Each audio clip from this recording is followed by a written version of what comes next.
This episode of WDW Today is being sponsored by MEI and Mouse Fan Travel. And hey, with 2010 almost over, you're already looking forward to 2011 and planning that perfect trip to Walt Disney World, and you're going to say to yourself, I need to book it. We've been talking about it for a couple months now. Let's book the darn thing. Well, perfect partner to help you plan that trip is going to be MEI and Mouse Fan Travel. They're going to help you do everything or as little as you need. If you just need someone who's going to have you do all the little stuff for you, make the reservations, book the ADRs, they can do that for you. But you know what? If you're a little hesitant, if you're like questions, need some help, they can help you through the entire planning process and be your partner in planning that perfect trip to Walt Disney World. Try them out online at www.mousefantravel.com.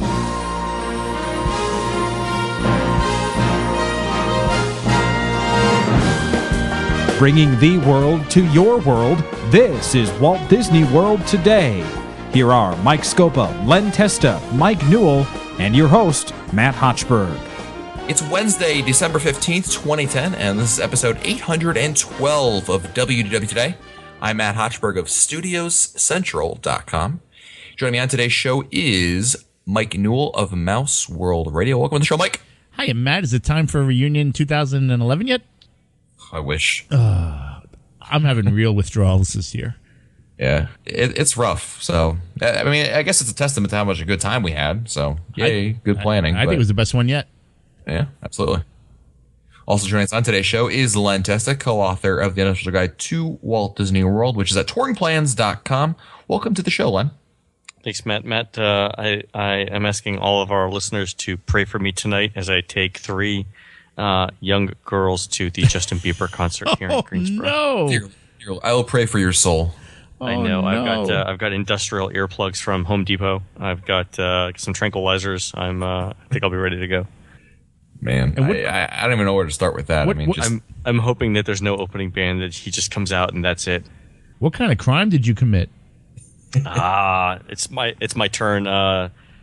Somebody else already took them to see Journey. I didn't have to go see Miley Cyrus either time she was here. So this is my turn. Are you kidding? I would have so volunteered for Journey over Justin Bieber. I don't know. I'm not a big Journey fan. Over Justin Bieber? I'm a huge Bieber fan. No, just kidding. I'm wearing my skinny jeans. I'm getting my Justin Bieber haircut. It's gonna be ready to go. Well, it's Wednesday, and we're answering your listener questions. We'll start with a question from Aussie Mark of Sydney, Australia. Ooh, good day. Right, so, good day, team. When asked what he wanted for his bar mitzvah, our son said a family trip to Disney World. So we're planning a bar mitzvah safari to the world from the other side of the world. My question is, which hotel would satisfy the needs of our whole group, which comprises my parents, who will want comfort in a hotel complex where they could spend the day when they don't go to a park, my family of 2 adults and 2 teenage kids who don't want to share a bed, so we need either a room with 3 beds or 2 double rooms, and my brother's family with 2 smaller kids. 2 double beds would be okay for them. We don't want a vacation home because we would end up hiring 2 to 3 cars and not seeing each other, and my parents would have limited options on days they don't go to the park. We prefer to stay on property. My parents are paying, so price isn't an issue, but on the other hand, I don't want to blow the inheritance on one trip to Disney World. So what resort would you recommend? The value resorts aren't comfortable enough for my parents. We live in the South Pacific, so the Polynesian is an imitation of the real islands. We can stay closer to home. Port Orleans provides the sort of theming that for us is exotic. My parents would love the Boardwalk Resort and the whole Boardwalk area, but does it offer good breakfast options for a stay of 7 days plus? Are there any hotels I can sleep 2 teenagers in separate beds, plus a queen for my wife and me? Anyway, so given all that. So I'm thinking not a hotel, but I'm thinking a DVC. Yeah, I think that's a great option, Len. So the Boardwalk has DVC, Beach Club has DVC. So and then I was thinking the other one I was thinking was Wilderness Lodge or Bay Lake Tower. Bay Lake Tower though doesn't have the on-site dining. You have to go to the Contemporary. But so let's go over the advantages of that. So the advantages of Bay Lake Tower is that you've got monorail access to we can walk to the Magic Kingdom, but you've got monorail access to Epcot, and the grandparents can walk around, or the parents can walk around the Magic Kingdom hotels, right? Yeah. Well, one question about the Wilderness Lodge was, what are the bunk rooms at Wilderness Lodge like? I think maybe they mean, are there bunk rooms just in the cabins, or are they also in the room? I think it's just in the cabins, right? No, they're in the rooms too. Oh, they are? Yeah, so you can get a room with 1 queen and 2 bunk beds. Okay. But that's not great. And it satisfies the theming, right? That's so if Port Orleans is exotic, the Wilderness Lodge would be exotic as well, right? Oh yeah, for sure. So the Wilderness Lodge, not a bad idea. You could do, I guess they could do cabins. I think the problem with Wilderness Lodge in general, or Fort Wilderness for that matter, is the resort itself in terms of stuff to do if they're not going to the parks. That's why Mark suggested one of the boardwalk resorts, and you mentioned that also, and I think it's where I'm leaning towards, because you can get obviously at Boardwalk and the Beach Club, there's DVC over there. So you can get a 1 bedroom, a 2 bedroom, a Grand Villa unit if you'd like, and you can pay. You don't have to be a DVC owner, Mark. You can pay with cash. It's just like you just book any other room.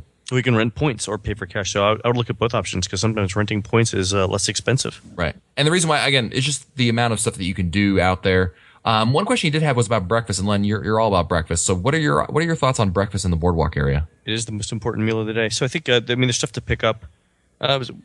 Anywhere along the boardwalk, right? They've got the bakery that's available there, and you can get hot food items. You can get pastries. No worries there in terms of getting food for breakfast. There's also, if you want to do a short walk, you can do Cape May Cafe for breakfast, which does. I think, is it Goofy's? Is it a Goofy character breakfast?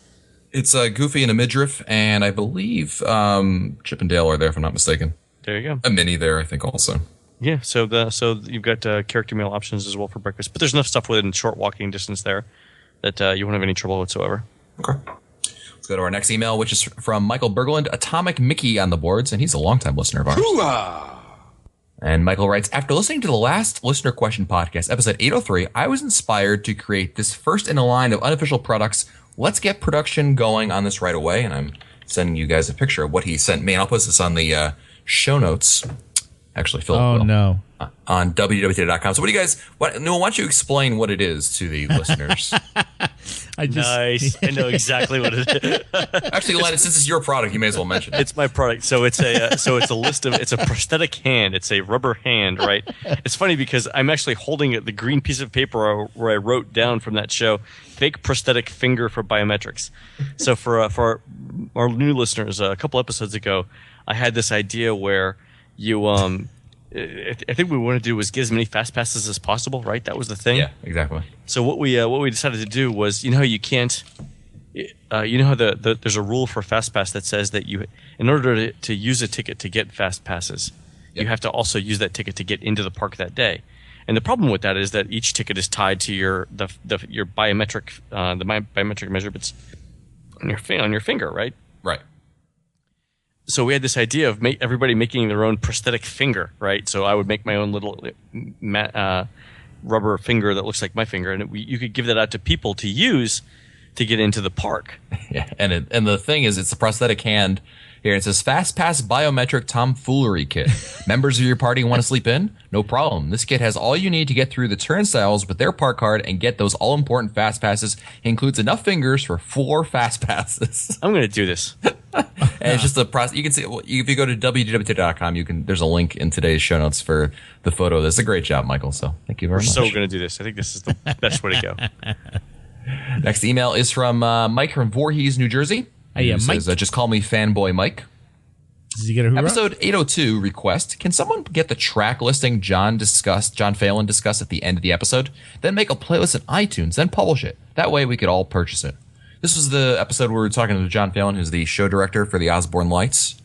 That's a great idea. Right. If someone wants to do that, just send me an email to matt@www.com, and I'll be happy to post that. You used to be able to go to guest services and ask for a list of the playlists of a certain area. They might still do that, and they might have one for Osborne Lights. So give it a shot. Cool. Next email is from Mark in New Jersey. I enjoy your podcast very much. Listening over the last year played a significant role in our deciding to become Disney Vacation Club members. Ooh. Thank you for your efforts. I'm hoping you can help us with a few questions. We have booked a stay at the Beach Club from May 19th to the 23rd, 2011. This will be likely a Star Wars Weekends based on past history. Do you know when Disney will publish the 2011 schedule for Star Wars Weekends? Well, the dates are usually announced late January, early February, traditionally. A schedule of events usually doesn't come out until, actually in the past year or so, they've actually been putting out like a week before.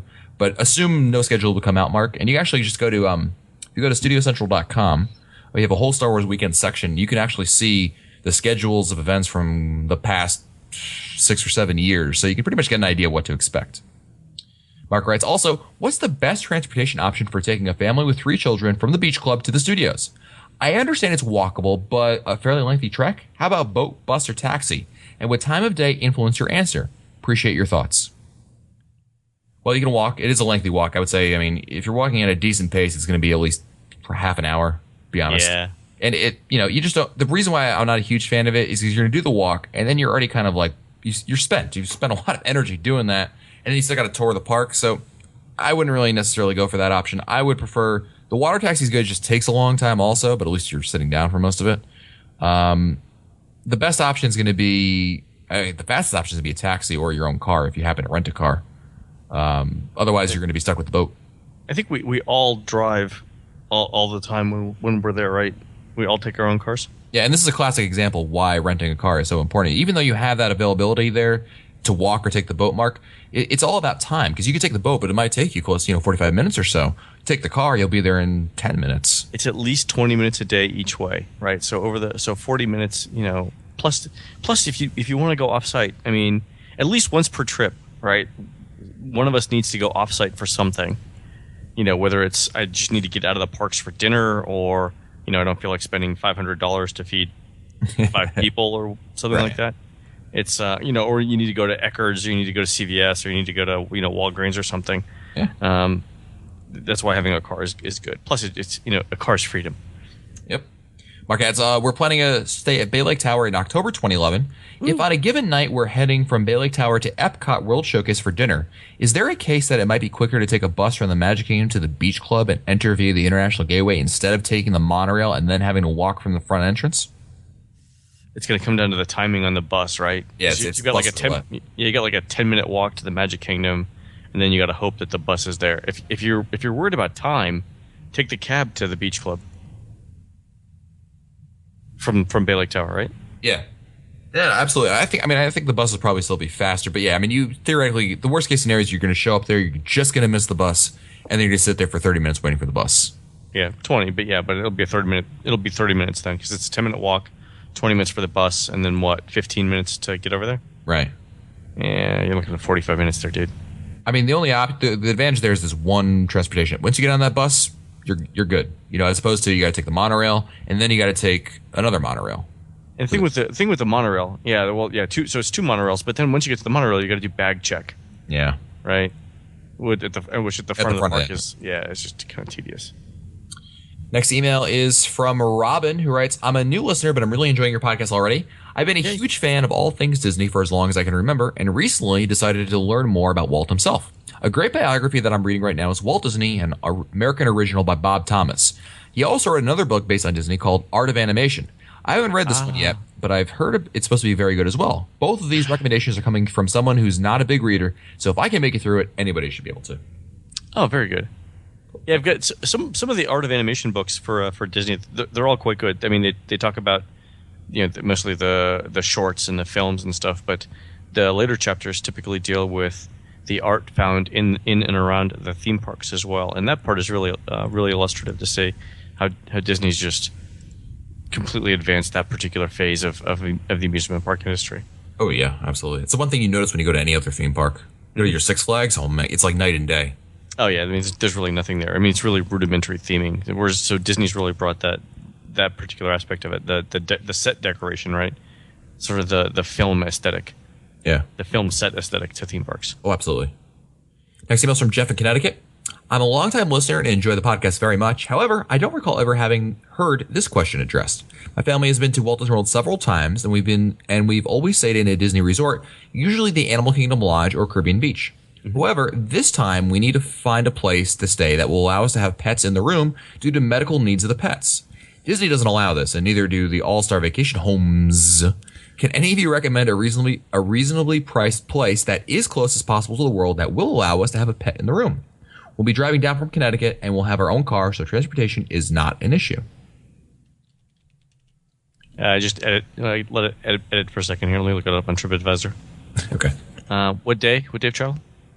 Doesn't say. No dates here.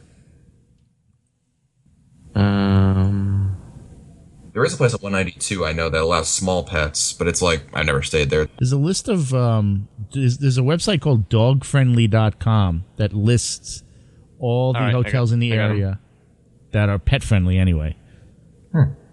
I'm looking at hundreds here. Candlewood Suites, Days Inn, Embassy Suites. I got a bunch here. So do you want to answer the question? Yeah, go ahead. All right. So there's a couple of them.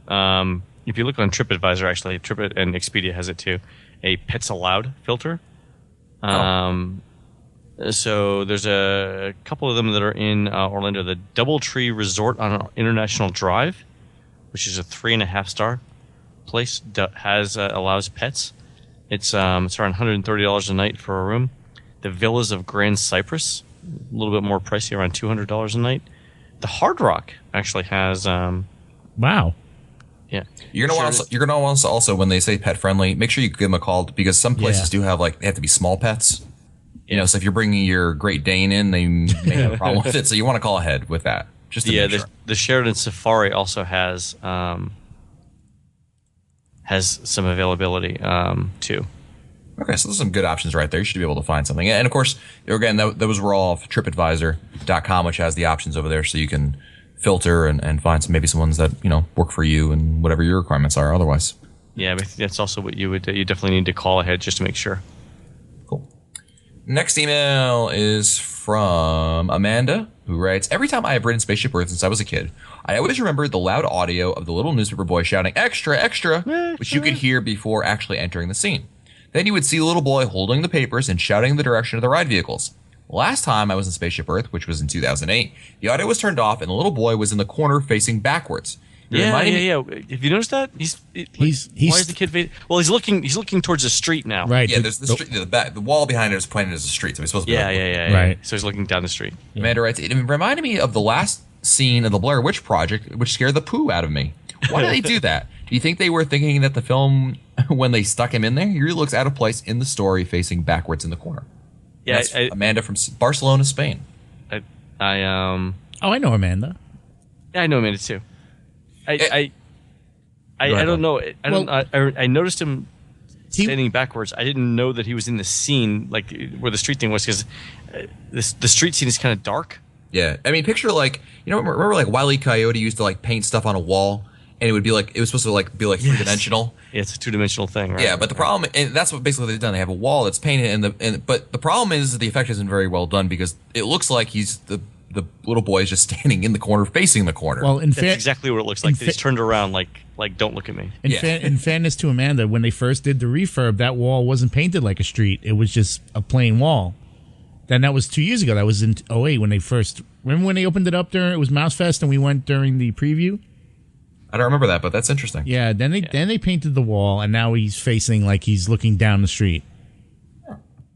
But at first it wasn't painted, so it looked like they just put him in the corner, and nobody puts baby in the corner. No one puts baby in the corner. Exactly. Next email is from Keith from Virginia, who's Disney Keith on the boards. Hoorah! Hoorah! We're a family of 4 going to the world in June. Insert nearest year here. We have our Disney Give-A-Day tickets to use. This will help you figure out what year this is from. We also have 2 sets of one-day tickets that we had to buy in the past when getting the free dining package. So that makes approximately $78 times 3 for each of the 4 of us. Can we use that much credit towards a 7 or 8 day ticket for each of us? Thanks so much for your entertaining show. Yeah, absolutely. I think so. Yeah, I think we've had variations on this question for as long as Disney's been doing the promotions. But yeah, that's the general. You can, yeah, absolutely. Next email is from Mia from Boston, who writes, I know it's early, but I'm hoping to get some planning suggestions for my Christmas trip in 2010. Oh, just on time. Good job. Woo! Early. So she sent it, 2008? My boyfriend and I, both 20-somethings, have agreed that a trip during the value season part of December would be great for us. We've caught the tail end of the holidays on a few of our trips and always wanted to see the parks in the full holiday splendor. So... I can't wait to see the lights of winter. Those things in Epcot really it would completely bum me if they ever stopped doing those. So what can we expect this time of year, and would it be worth it to go for such a short stay? We're looking at a relatively short trip, 3 to 5 nights, with 4 nights being the most likely length. So what do you think, Len? A short trip, 3 to 5 nights with probably 4. Is it worth it to go during the busiest time of the year? Oh yeah, definitely. I think 4 nights you get a night in each park. The good thing about a 4-night trip is you don't get exhausted by like you do on like a 7 or 8 day trip where you're going all the time. Right. 4 days. It's 1 day per park. You build in some naps. No one gets too exhausted, especially if you can do the Animal Kingdom on either day 2 or 3, where you're kind of done early in the day and you get a good night's sleep that night. I think that's exactly, it'd be perfect. It's a great short trip. Yeah, just you're going to make sure you're at their park opening, take advantage of the time you're there, and make it the best of it. I mean, it's still going to be fun. It's still Disney World. Yeah, exactly. Just understand it's going to be very crowded, obviously. It's going to be over the next couple of weeks, it's going to start to get more and more crowded. Next email's from Brett, New Hampshire. Cousin Mickey doesn't talk about on the boards, and Fun Monkey on touring plans. He gets 2. Doubled hoorah. I don't know how accurate this is, but I thought it was funny. The odds of you dying while walking anywhere are better than you dying while on Disney transportation. I guess whoever came up with that fact figured how many passengers have used Disney transportation and factored in the 2 deaths since 1971. There are some people who are really bad at walking. It's a little morbid that there's a book called 1001 Ridiculous Ways to Die that really helps prove that. You can find it on Amazon. Human stupidity has no bounds. It's true. So there you go. I mean, the media loves to make a big deal whenever someone gets injured at Walt Disney World, but the reality is you're so safe it's not even close to being funny as in terms of, I mean, the odds are just astronomical. So it's true. When they were having all the trouble, thoughts never even crossed my mind. I'm there every week. When they were having all the trouble with the buses, that's all you heard out of local Orlando media. Oh yeah, like it was like an epidemic. Like buses were just like, ah! Yeah, like they were driving out of control. Yeah. And then we get the story here, and they say, "Well, could it happen to you here?" Like, come on. That's right. The Six Flags buses are just going. No, they talk about city buses. The media just clams on something like that and just runs with it instead of really, exactly. Yeah. Next email's from Alyssa of Appleton, Wisconsin. Love the podcast. The humor and information makes my commute go by much more quickly every day. I'm sending this eco-themed question just before Earth Day 2010, which means hopefully you'll get to it by Earth Day 2011. Which is more likely. We did it. Yeah. We did. Woo. I'm a science teacher, so I'm very interested in matters pertaining to the environment. Disney seems to be putting a lot of effort into marketing their green aspects. For example, you have Disney Nature's release of Earth last year and Oceans this year on Earth Day each time. The Disney Store online has a whole bunch of eco-friendly merchandise right now, like t-shirts made from recycled plastic with a logo of the little green alien from Toy Story. However, normally I would not think of a ginormous theme park and resort complex as being as the most environmentally friendly place on Earth. I love Walt Disney World, and I would very much like to believe that they are doing good things regarding the environment. My question is, what do you know about Disney's efforts to be more eco-friendly? What are they doing to help the environment that doesn't involve merchandise or movies, things that might not be so obvious to the average guest?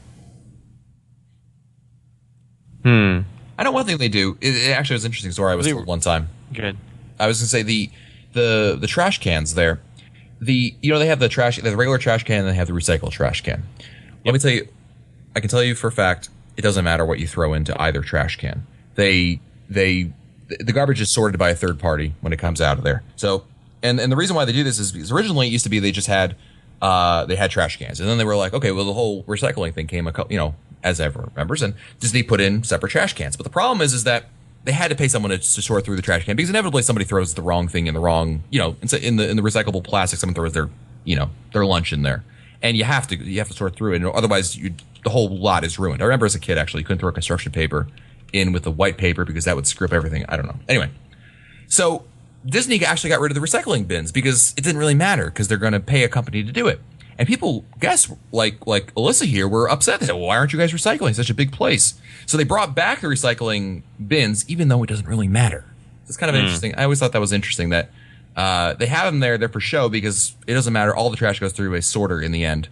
And whatever they can recycle, they recycle. So that's one example of Disney does try to, be Earth conscious. I know Animal Kingdom is big on that. They don't it's not so much in-park stuff as you can purchase things to help the animal conservation worldwide, and that's something that they're very big on over there. Can you guys think of anything in the parks that you remember? Some stories I'm sure that they've come up over the years. They do wastewater recycling, right? I believe they do some sort of water recycling. Yeah. And I know you can't get a plastic straw in Animal Kingdom, but that's more for the animal safety than it is. But, Right. you know, a paper straw is more likely to biodegrade than a plastic straw. So that's kind of cool. Yeah, I know Disney also sells. I'm not sure if they're in the park. I know I've seen in the Disney stores there's reusable bags like people use them for groceries typically. Yeah, I just bought 2 last week, as a matter of fact, when I was down Oh, at did you get into the park? In Mouse Gear. Yeah, they were $1.99 a piece. Nice bags, actually. Oh, speaking of mouse gear, did I hear you? We had a question a couple weeks ago about mouse gear smelling bad. Yes. You said it was true, Mike? It stinks. Really? Oh, it stinks, and I don't like it. I walked in. What's wrong? It's got, you know what? Maybe it's that I never noticed it before, but I walked in through the interventions area, and oof, it smells like it's sitting on top of a cesspool. It really does. Does it smell like garbage, or does it smell like something else? Not garbage. It smelled like it was on a cesspool. It had that like nasty odor to it. And I apologize because I never noticed it before, but maybe last time it didn't smell as bad, but last week, woo. And I tweeted it out too, so I hope whoever actually wrote that in actually seen that, because yes, it does smell. And you know what that is, because when they tore down Horizons, you know, the earth just sank a little bit. Exactly. When they were tearing it down, there was an Indian with one single tear going down his cheek and Newell standing next to him. Yes, we wiped our tears away. Next email is from Dan Chamberlain of Seminole, Florida. Hello, Matty Cakes, Tonto, Mouse World Mike, Adam's older brother, Huh? Adam's Southern older- Grits, Oh, I and get it. Marvin. I met Matt at the studios at the Brown Derby in February of 2009 with my brother John and sister Jen. You might remember me as you showed up with Van from Netcot. A great surprise, trust me. I do remember you. Very good. It was fun meeting you, Daniel. I just moved from Winterville, North Carolina to Seminole, Florida. I have to say you guys have been in the antidote against insanity while I waited for years to move to Florida. Ironically, after my first trip in 2007 with my 2 toddler girls, sorry Scopa, I returned home wanting to be able to visit Disney without a 10-hour drive each way. I had never listened to podcasts before, but I booted up iTunes and searched for something about living near Walt Disney World. As I searched around, I found a podcast titled Moving to the World. I was hooked. I made one trip to Disney as a family and another with a brother, but these days I have made knowledge with painstakingly gleaned from the guide and touringplans.com. Also, for the trip with my brother, I used Mouse Fan Travel, and Annette did a fabulous job helping me get things set up, so thanks again. I highly recommend using Mouse Fan Travel. I can't begin to tell you how much I've gained from your podcast. Thank you guys so much. That's really cool. Thank you. Yay. That's time for our last email of the day, and that means I'll give Mr. Newell 3 emails to choose from. One gets read today, the other 2 go back to the email queue to be answered later. Are you ready, Mike? I got to say, it's fascinating watching you read the questions now that we have that ability. It's really interesting, I'm sure. It really is. I think it's hot. We just have video on right now, and they're all getting a kick out of me reading questions. Yeah. Yeah. Yeah. Shake your head. Go ahead, pick your nose again. Go ahead, pick your nose again. Busted. The way you wear those earphones. Yeah. Oh, that blue shirt. Yeah. Okay. On video, it's not good. Matt's just stroking his headset. All right, here you go, Newell. Here are 3 options to choose from. The problem with Stitch. Should I just toss a coin? Or, oh, Mr. Newell, a Bush recommendation, please? I think that question's come up before and I turned it down, so let's go with that one. Just to go with the Bush.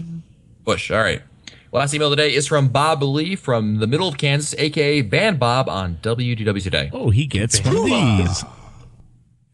He writes, the usual props are a great podcast. Love what you do. Keep up the great work. Seriously, I'm needing a recommendation for a great place to record some park audio.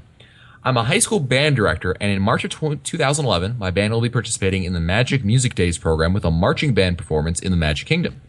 Before our performance, there will be a wonderful Disney announcement that will introduce us and any other bands performing at that time.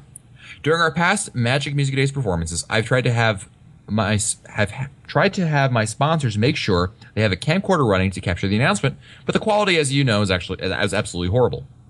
I'd love to use this announcement for our highlight video and give our parents the opportunity to hear this wonderful clip.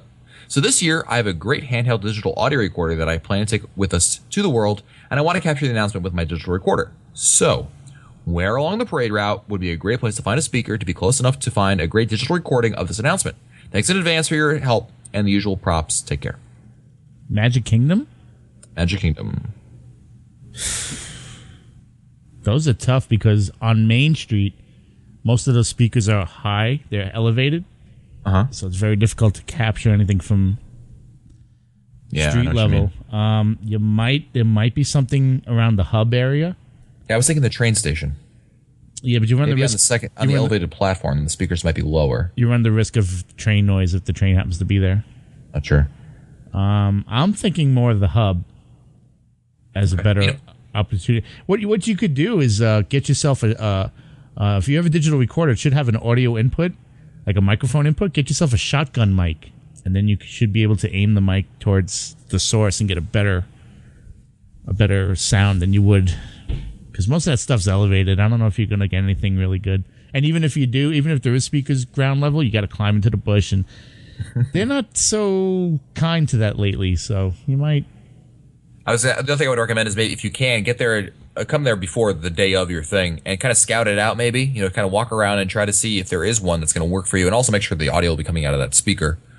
So if you can, try to, have a recon mission, if you will. Go out there, see what's available, and, see, as opposed to just showing up there like, 20 minutes of showtime. Let me go get the recorder somewhere. And you know what? If he's taking a school, and it's he must have a hookup through Disney that he's got to deal with anyway for the band and everything. Talk to somebody at Disney and say, listen, is there a way that we can patch into your PA board so that we can get this announcement? Because you must already have a contact since you're dealing with them for that. It's worth a shot, but it's worth asking. I mean, you're not. Tell them you're not going to grab any copyrighted music, but you just want to grab the announcement. The worst they could say is no, and then scout out an area. Yeah, worth checking out. Cool. Or you can fly me down in March and yeah, for you. There you go. Well, that's going to do it for us today. I want to remind all our listeners that our sponsor for today is MEI and Mouse Fan Travel. Yes, hey, you just heard it in our listener question show. People love MEI and Mouse Fan Travel. Yes, Why? they do. Because they help you plan those perfect trips to Walt Disney World. They'll help you with every aspect of it. If all you want to do is just have someone book the room for you, do all the stuff that anyone can do, like, ADRs, really exciting, right?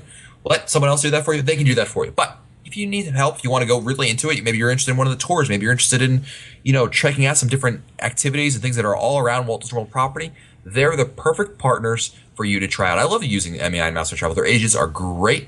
All of them are really talented, so give them a try. Just get a quote right now at mousefantravel.com. Hey, Len.